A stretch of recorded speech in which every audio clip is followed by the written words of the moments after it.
professor Paulo Busato é doutor em problemas atuais de direito penal pela Universidade de Pablo de Olavide, em Sevilha, na Espanha, mestre em ciências jurídicas pela Universidade do Vale do Itajaí, também procurador de justiça do Ministério Público do Paraná e certamente um dos nossos autores sobre ciências criminais mais profícuos da atualidade. E eu passo de imediato a palavra ao professor Paulo Busato para a sua fala. Professor, um prazer, uma honra, mais uma vez, recebê-lo por aqui.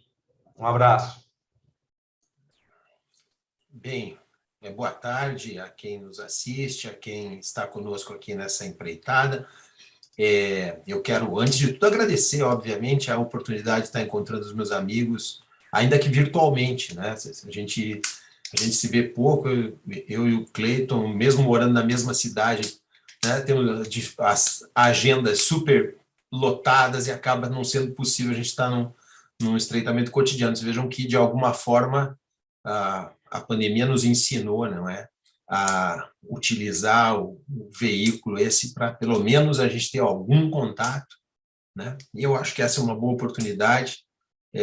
Óbvio que eu não dispenso, Adriano, outras ocasiões que a gente possa estar juntos, né? Aí em Goiás ou aqui em Curitiba, enfim, mas nós temos que nos valer da praticidade nesse momento e tentar dar um andamento bom para as coisas, aproveitando a tecnologia, não é?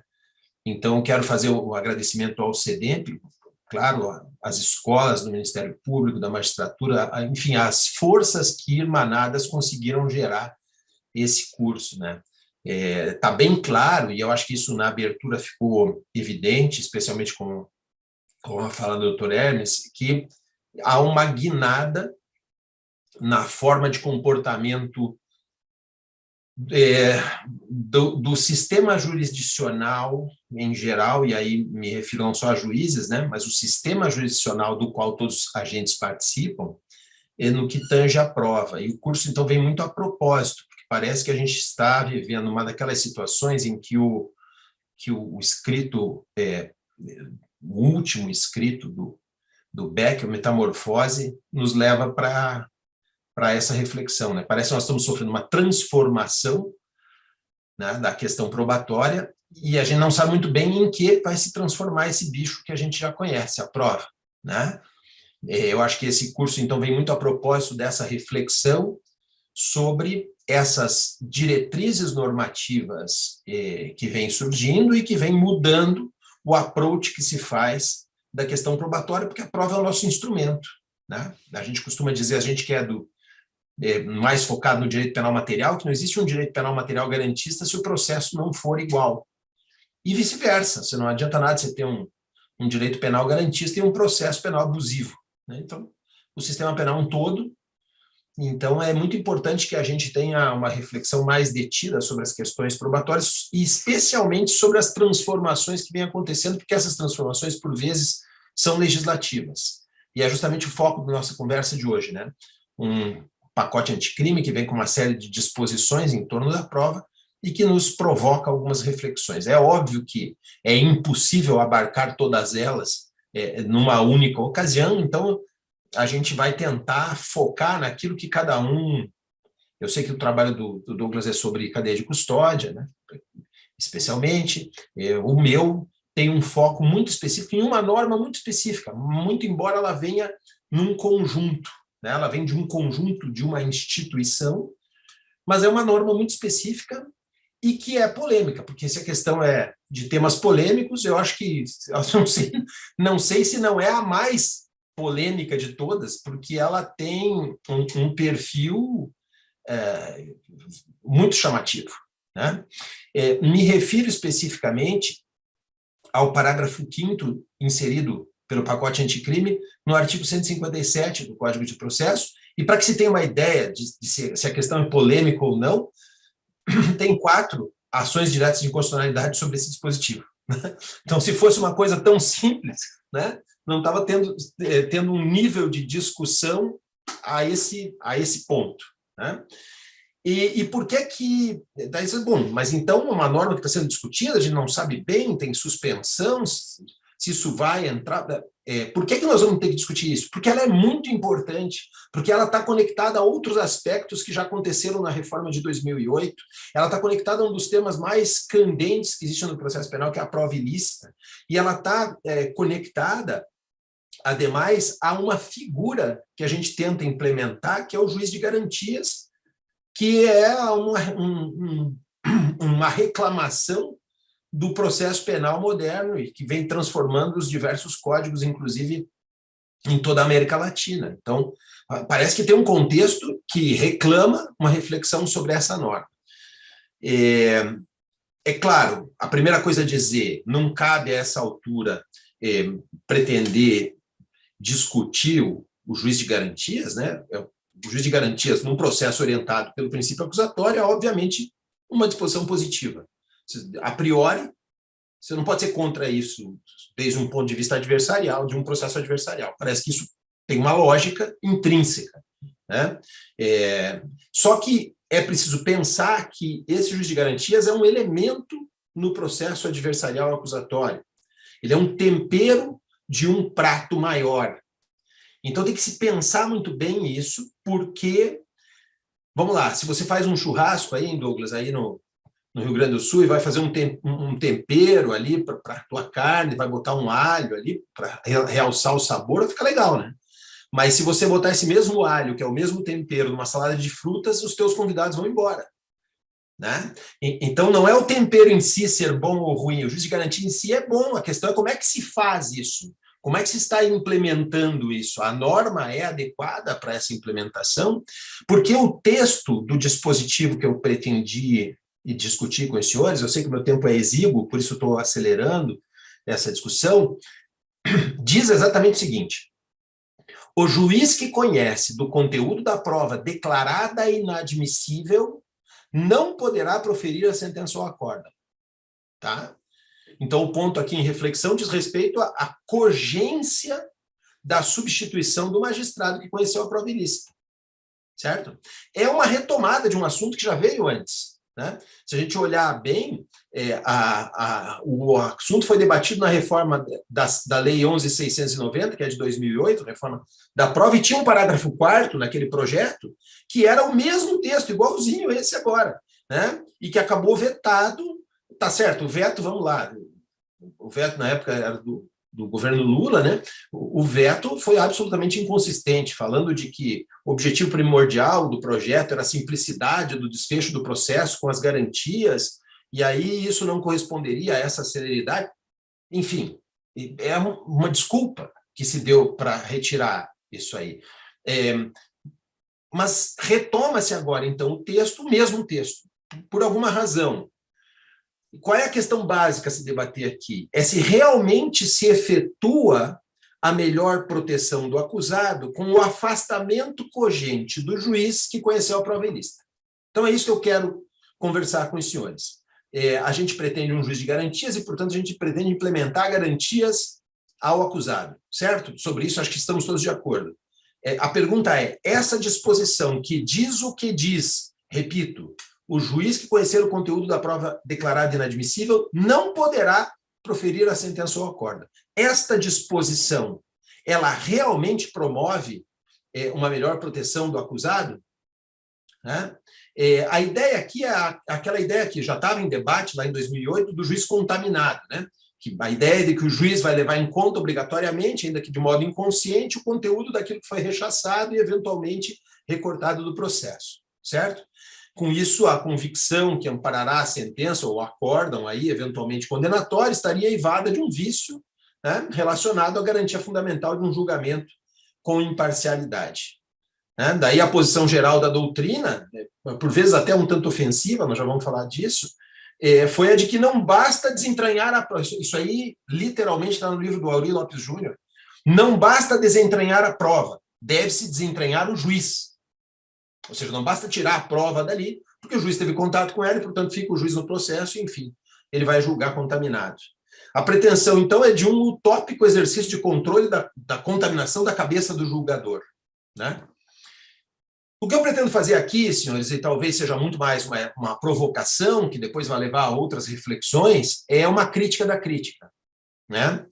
É uma opinião que não é totalmente discrepante da crítica, mas que pelo menos matiza bastante a ideia central da doutrina majoritária de afastamento do juiz obrigatoriamente de toda a prova, de todo o processo em que ele tenha tido um contato com uma prova que foi declarada ilícita. São 5 razões. Eu quero falar rapidamente dessas 5 razões. A primeira é que a postura crítica dominante parte de um raciocínio demasiado simplista, de que há prejuízo ao réu sempre que o juiz conhece uma prova inadmitida, o que é, no mínimo, questionável. Nós já vamos ver. Em segundo lugar, porque a crítica padece de um preconceito embutido que é de idêntico teor àquele que ele pretende combater. Em terceiro lugar, porque, ao menos em alguns casos, a tomada como verdadeira a premissa expressa pela vertente crítica, de que o juiz se contaminou com a prova e tal, a parcialidade apareceria como favorável ao réu. Em quarto lugar, porque a proposta contraria frontalmente o princípio do juiz natural, que é o corolário da imediação da prova, né? E, por último, e não menos importante, porque a pretensão de obtenção no julgamento completamente isento de interferências, mediante a providência da troca de juízes, é uma esperança vã. Tá? Então, 5 pontos. Vamos lá, o primeiro. Eu disse que é um raciocínio simplista. Por que é simplista?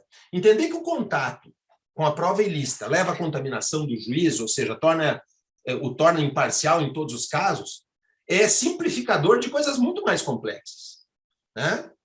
O que diz lá, juiz que conhecer do conteúdo da prova inadmissível. Ora, todo e qualquer conhecimento do juiz acerca do conteúdo da prova, que em qualquer circunstância seja declarada admissível, leva a que inúmeras variantes sejam tratadas de um modo só. Né?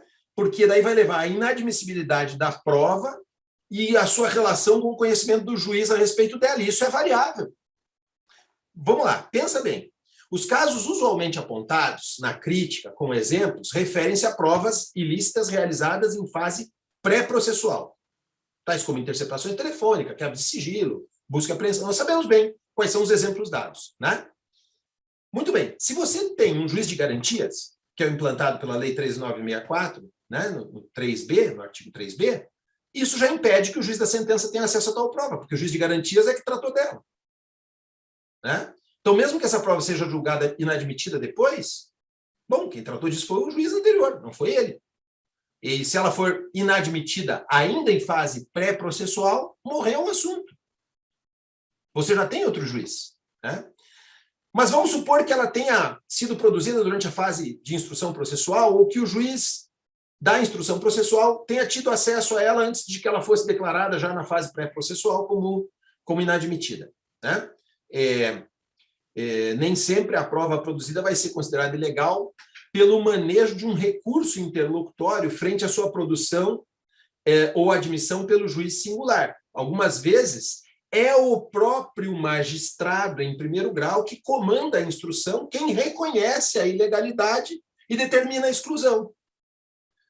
Se a preocupação, então, dos defensores da ideia do juiz contaminado é que o juiz seja influenciado quanto à sua conclusão pelo conhecimento da prova ilícita, no sentido de fazer concordar a sua conclusão com o conteúdo daquela, é preciso perceber que certamente essa influência não será idêntica em todos os casos. Ao menos não será idêntica quando a declaração de inadmissibilidade da prova vier dele próprio, do que quando vier da instância superior. Porque daí, na instância superior, ele admitiu ela como verdadeira, e a instância superior corrigiu. Mas e quando ele próprio inadmitiu a prova? Né? Tampouco vai ser idêntica quando se trata de uma prova produzida pela defesa ou pela acusação. Nem mesmo vai ser idêntica se depender do conteúdo da prova ser favorável ou contrário ao réu, a despeito de que tenha sido produzido pela acusação. Então, tratar todos os casos a partir da ideia de que o juiz contaminado gera prejuízos às garantias do acusado é precipitado, é simplista e demonstra uma flagrante desconsideração pelas nuances processuais que podem acontecer. E aí, por que isso é assim? Se é mero desconhecimento ou deliberadamente? Bom, isso aí já não me cabe julgar. Eu não estou aqui para julgar, aliás, não sou juiz. Né? Vamos lá. Mas o que eu queria dizer de entrada é que, a partir dessas várias nuances serem tratadas de uma forma só, A norma, tal como está disposta, a ideia do juiz contaminado, tem um preconceito embutido. O que é esse preconceito? Esse preconceito tem um conteúdo idêntico àquele preconceito que pretende combater. É uma coisa curiosíssima. Presume-se, em primeiro lugar, vejam só, presume-se, em primeiro lugar, que o juiz é um ser incapaz de compreender a necessidade do abandono da prova ilícita, mesmo quando ele próprio tenha sido quem interpretou a prova como ilícita. O que é muito engraçado, né? O Clayton está aí, é juiz, né? Deve achar isso muito estranho, né? O juiz mesmo declarou que a prova é ilícita e aí ele está contaminado, né? Contaminado pelo quê? Pela convicção dele que é ilícita? Não entendi. Segundo, presume-se que mesmo o conhecimento consciente do afastamento da prova ilícita, conhecimento consciente do juiz, que sabe que a prova é ilícita, ele será superado pelo inconsciente do juiz no conhecimento de tal prova, de modo que todos os juízes, no controle da sua racionalidade, permitem o impulso sobressair sobre a razão. Não é isso? É o que dá para entender, né? O juiz sabe que é ilícito, mas ele vai julgar contaminado, porque o inconsciente dele é mais forte que o consciente e vai julgar. Ele não vai julgar racionalmente, ele não vai julgar conscientemente, ele vai julgar inconscientemente. Muito bem. Terceiro, presume-se que todas as provas ilícitas seriam produzidas pela acusação. O que não é necessariamente verdade. Todo mundo que já participou de um processo sabe do que eu estou falando. Quarto, presume-se que todas as provas ilícitas teriam um conteúdo desfavorável ao réu, mesmo que produzidas pela acusação. Porque a acusação pode produzir prova que no final seja favorável ao réu, ou não. Atire a primeira pedra que ele não fez um recurso favorável ao réu. Eu já fiz um monte. Quinto, presume-se ainda que, ciente da prova ilícita, tal como das lícitas, as primeiras, as ilícitas, e não as últimas, é que orientariam a consciência do juiz. Ou seja, parte do pressuposto que todo o processo é kafkianamente voltado a produzir ilicitudes desfavoráveis ao réu. Cara, se parte de uma premissa absoluta de que o juiz, mesmo que tenha ele próprio afastado a prova ilícita, não terá de modo algum baseado sua decisão realmente de modo exclusivo na prova admitida. Estarão todos os juízes completamente incapacitados para proferir decisões justas. Hão de convir comigo que isso reclamaria pelo menos uma melhor minúcia da regra, né? Para especificar casos, essa casuística toda que eu levantei. Né?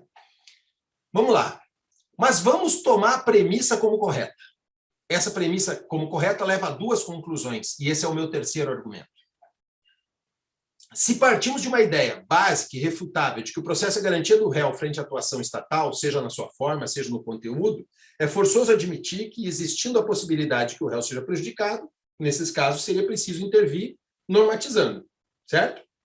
Então vamos assumir, como que é a ideia do juiz contaminado, que o juiz é um ser incapaz de controlar o seu consciente e incapaz de evitar ser afetado pelo conhecimento que tem a respeito de uma prova que foi excluída do feito por ter sido considerada inadmitida. Se o próprio juiz foi quem afastou do caso a prova inadmitida, não teria ele, precisamente porque ele afastou essa prova, exposto externamente, através de indicadores objetivos, a sua intenção subjetiva? Não teria ele já adiantado uma posição favorável ao acusado ao afastar aquela prova? Ou ainda que não seja assim, caso a prova inadmitida seja uma prova que favoreça o réu, onde que precisamente residirá a violação das garantias individuais do acusado? A prova favorecia o réu, foi afastada pelo juiz, aí eu tiro esse juiz e ponho o outro. Qual é a vantagem para o réu? Percebem? E aqui surge uma encruzilhada. Ou se admite que somente haverá prejuízo potencial ao réu se o conteúdo da prova ilícita lhe é desfavorável, caso em que seria imprescindível esmiuçar a norma a respeito dessa casuística, ou se abandona a ideia de que o conhecimento da prova ilícita pelo juiz é fator que deve conduzir ao seu impedimento ao proferir sentença. Bom, não se desconhece, vamos lá, a gente sabe que tem no Brasil uma tendência, ou uma corrente que defende que a prova ilícita em favor do réu vai ser sempre admitida. Né? A ideia de que a evitação da condenação de um inocente, como regra geral, né, se expressa uma tendência apropriada desde um ponto de vista democrático, né, de forma que isso está, de alguma forma, justificado. Existe também uma posição diametralmente contrária, mais ajustada talvez ao texto constitucional, de que nem para acusação nem para defesa a produção de um aproveitamento de prova ilícita. A gente sabe, tem lá um comentário, acho que no Pacelli, se não me engano, sobre isso. E ainda tem uma posição que parece ser mais acertada, no sentido da aplicação de uma regra de ponderação, né? Que não compartilha a ideia de justificação e exculpação ilimitada da prova de defesa, porque é perfeitamente possível que a prova ilicitamente obtida viole direito fundamental, por exemplo, de terceiro, né? Veja que não se resolve com essa situação. Vou admitir as provas ilícitas desde que favoráveis ao réu. Mas e como é que se faz quando você tem uma prova incriminatória para outro processo contra um terceiro? Como é que se resolve isso? A prova ilícita defensiva poderia ser realizada em um processo que se gera incriminação respectiva de um corréu, por exemplo? Tornando inviável a coisa? Porque daí, assim, eu vou ter que cogitar que a prova é lícita para um e ilícita para o outro, no mesmo processo, ou em processos correlatos. Como é que fica isso? A mesma prova vale para um, não vale para outro. A segunda, isso aí fere uma equanimidade, né? A segunda é que a violação do direito fundamental, na realização da prova ilícita, ela pode ser mais grave que os efeitos do próprio processo. Por exemplo, imagine uma declaração em áudio de um testigo não autorizada pelo juízo, obtida mediante tortura. Não consistiria em um excesso da norma permissiva? Eu permito, porque é favorável ao réu, mas peraí, ela foi obtida mediante tortura. Tudo bem? E não vem me dizer que não tem isso. Quem nunca trabalhou em operações contra organizações criminosas, que atire a primeira pedra. Vamos lá para a lista forense ver como é que é. Não adianta você escrever uma norma lá dentro das paredes idílicas do teu gabinete de cientista sem pôr a mão na massa e ver o que é que acontece. Né? A gente sabe muito bem quem apurou algum processo de crimes acontecidos dentro de presídios, sabe do que eu estou falando.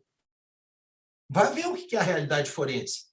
E aí, então, vale. A prova é ilícita em favor da defesa, mas foi obtida mediante tortura. Eu descobri isso. Não, mas vale porque é em favor da defesa.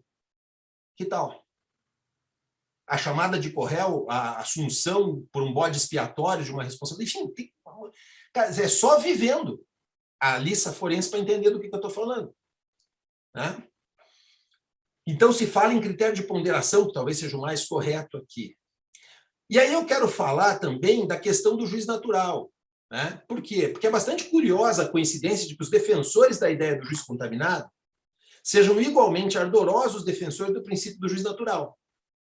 E aí o que parece que não estão percebendo é que o afastamento do juiz que conheceu e eventualmente ele próprio rechaçou, não esqueçam, a prova inadmitida, leva concomitantemente ao afastamento do juiz que colheu também a prova lícita e que teve contato com a prova ilícita em imediação, que é a que vai orientar a decisão, certo? Então, olha que coisa curiosa. A gente opta curiosamente e contraditoriamente pela causação de um prejuízo obrigatório ao réu, né? Porque a quebra da imediação e do juiz natural é um prejuízo que vai acontecer em todos os feitos em que eu afaste o juiz que colheu prova lícita. O prejuízo sempre vai existir, para salvaguardar os casos em que pode haver um prejuízo para o réu. Eu afasto o juiz que colheu a prova ilícita. Putz, mas a prova ilícita era favorável ao réu, mas a prova ilícita era produzida pela defesa, mas a prova ilícita foi afastada pelo próprio juiz. Não interessa. Há um prejuízo presumido aqui, que pode acontecer ou não, e aí eu pago o preço do prejuízo necessário, afastar o juiz que produz a prova lícita da causa. Olha que bacana. É um negocião, né? Eu afasto por uma hipótese de licitude, de prejuízo, troco isso por um prejuízo real, efetivo e permanente. Parece uma coisa que, com todo respeito. Né? E, por último, o último argumento contra esse parágrafo 5º do 157, tal como foi redigido, prestem bem atenção no que eu estou dizendo, é a esperança vã. Porque tem uma esperança vã de que a regra de substituição dos juízes vai gerar um sistema que vai salvaguardar o réu. Gente, isso vai acontecer, quem não conhece as estruturas do judiciário que diga, mas vai acontecer um sistema de rodízio. É ou não é, Cleiton? Pensa bem. Não vai acontecer um rodízio? Cada juiz vai substituir o outro em formato de revezamento, né? Constituindo uma infantilidade você pensar que eles vão permanecer incomunicáveis e que não estarão tendentes a buscar orientar a sua decisão naquilo que o colega decidiria. É ou não é? Se não por coleguismo, por egoísmo mesmo, porque ele vai imaginar que o procedimento de substituição é uma via de mão dupla. Daqui a pouco substituído é ele. E como é que vai ser? Isso sem contar o seguinte, para que um juiz receba um processo instruído pelo outro, vai ser o descarte de uma prova inadmitida, certo? Aquele que recebe o processo, então, está ciente de que uma prova foi inadmitida. Né? Ele já sabe de antemão a razão da remessa. Então, ele sabe que existe uma prova, embora ele não conheça o seu conteúdo, que era uma prova que não foi admitida. A mera ciência dessa existência livraria, talvez em menor medida, mas ao mesmo efeito do juiz que recebe o processo. Qual que é a diferença? Se a ideia do juiz contaminado pressupõe o inconsciente do juiz dominando o consciente para proferir a decisão, o que leva a crer que a influência de conhecer a prova pode ser maior do que a influência de conhecer a pessoa do juiz substituído? Ou saber a razão do deslocamento da competência do processo? Não acho? Então, assim, ó, seria precipitado afirmar que, com a providência do afastamento do juiz que conheceu a prova inadmitida, se produziria um julgamento isento e completamente imparcial. Os juízes são seres humanos, gente. E se são afetados pelo conhecimento da prova, são igualmente afetados pelo conhecimento derivado de sua própria vivência, que pode levar a inclinações favoráveis, contrárias ao réu, etc., como em todo o processo penal. Tá? Então, eu vou encerrar, para me manter dentro do prazo, não corromper aquilo que nós combinamos, né? Eu quero só dizer o seguinte, olha, eu entendo que há posições discordantes a respeito e tudo. Não obstante o mérito da adoção do modelo do juiz de garantias, parece que a simploriedade da forma do dispositivo, esse 157, parágrafo 5º, não tem o condão de lograr o objetivo que se propõe. Caberia propor, isso sim, de lege ferenda, não só uma revogação do dispositivo, uma reescrita desse dispositivo. É preciso reescrever isso aí, tem que melhorar essa redação, tem que esmiuçar os casos. O fato inarredável é, tal como proposta, a ideia de um juiz contaminado é simplista, porque não abrange todas as formas e nem seleciona as hipóteses de modo a alinhar-se aos casos de efetivo prejuízo ao réu. Provoca uma perda obrigatória da garantia do juiz natural e revela padecer de um preconceito idêntico àquele que pretende combater, além de ser demasiado crente na possibilidade de obtenção de um juízo absolutamente isento de pré-conceitos. Então, com todo respeito, à margem dos argumentos despendidos na ZADI, a mim parece que passou da hora de reescrever tudo isso e, de repente, esquecer esse dispositivo do parágrafo 5º, substituir por um outro, em que esteja esmiuçada a condição do que é que se está excluindo e de que juiz deve ou não deve permanecer com o caso. Eram essas as minhas impressões, me desculpe se me alonguei para além do horário, talvez 1 ou 2 minutos, não queria romper com o horário, mas é que o tema acaba que eu tentei passar a voo de pássaro pelo assunto, mas eu sei que dava um pano para muito mais discussões. Eu agradeço a atenção de todos e devolvo a palavra para o doutor Adriano. Obrigado, professor. Uma belíssima explanação. Poderíamos aí ficar discutindo esse tema a tarde toda, né? Que é um tema realmente muito importante e vende-se, né? Eu acho que a palavra pode parecer um pouco dura, mas vende-se a ideia e sem considerações, talvez, no mínimo, racionais, como muito bem colocado pelo professor.